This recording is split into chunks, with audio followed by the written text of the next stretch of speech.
Materials for Non-Selling Professionals, Part 2, The Price Principle. This is Ken Boyd, the owner of St. Louis Test Preparation. You'll see our email and our phone number listed here. You'll see our YouTube channel and a link to our website where you can hear about a live chat on these topics at the end of the presentation.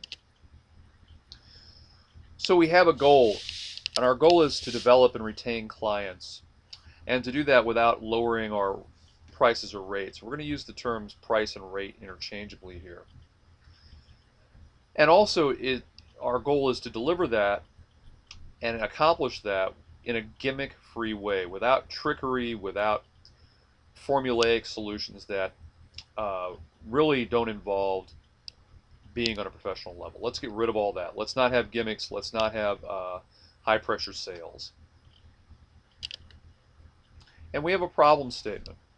The problem statement is that many clients are focused on price exclusively, or price may be their dominant decision criteria. And the problem with that is that we need to get to a reciprocal exchange. That is, a fair exchange between client and customer. And so what we want to do is to move someone who is sort of hung up on price, quote unquote, to have a broader conversation.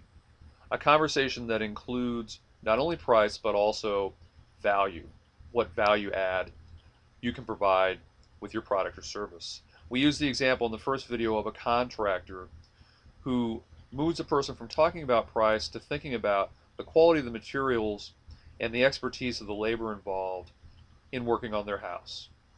And now the decision criteria is not just price, but it's also, well, how good is the quality of the work and how good are the materials? Because we don't want to come back later and redo the job that we paid a low price for, but that was a poor quality or not well thought out. So we want to get a linkage between the price or the rate we're proposing and the value-added qualities that our product or service will provide. And also the terms and conditions that make for a mutual exchange, a win-win, the buzzword that we hear a lot.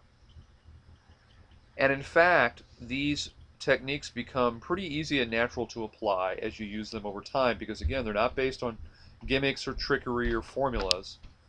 They're based on natural conversations, and that's what makes them easy.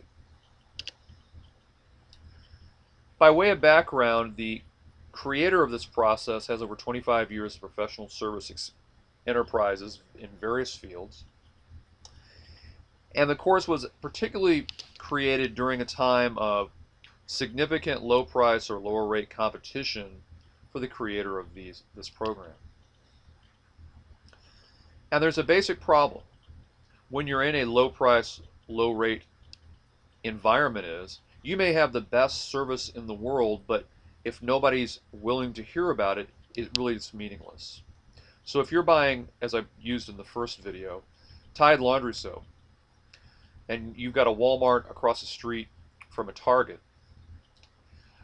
if somebody introduced into the conversation something about better service, a brand of laundry soap that had value that was more important than Tide, you may not be open to that conversation because you're just focused on where can I get my Tide laundry soap at the cheapest price. So in order to have that conversation about best service, one key to this course is receptivity, because receptivity holds the key to unlocking business and retaining clients. If somebody's receptive, they're willing to hear about that great level of service. So why price?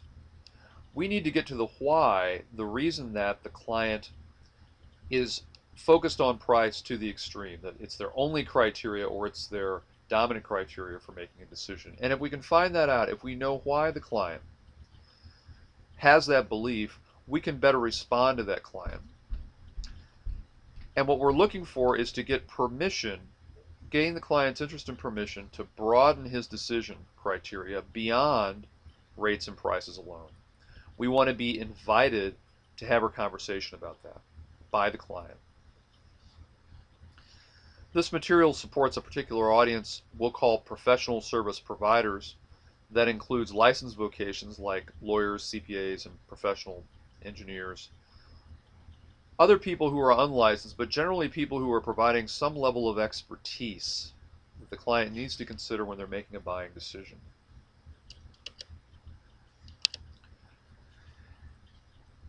Importantly, the methods here do not constitute sales training.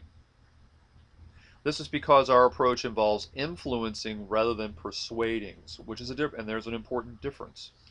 Persuading wins someone's point of view, while influencing attracts someone's point of view. Again, we're not forcing things, we're not using gimmicks or trickery. We are simply attracting a point of view. And there's an important difference there between what we might call making a sales pitch and extending an invitation. The phrase being open to being open. Is the person open to having a conversation about some important value? Influential people attract and retain clients by virtue of their clarity, they speak clearly, and their character. They can be trusted, they can be relied upon.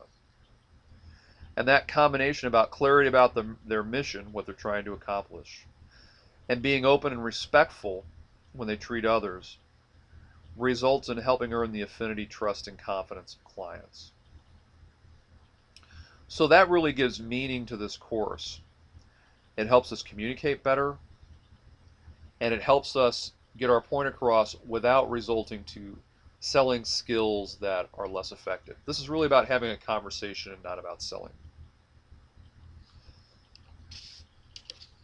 That's the end of part 2 of our conversation. Our YouTube channel, Ken Boyd STL, all one word. You can go to our website, stltest.net, to find out about live chat sessions on the entire course that we're talking about here on YouTube. You can always email me or call me at the information on this page. Thanks very much for listening. We'll see you next time.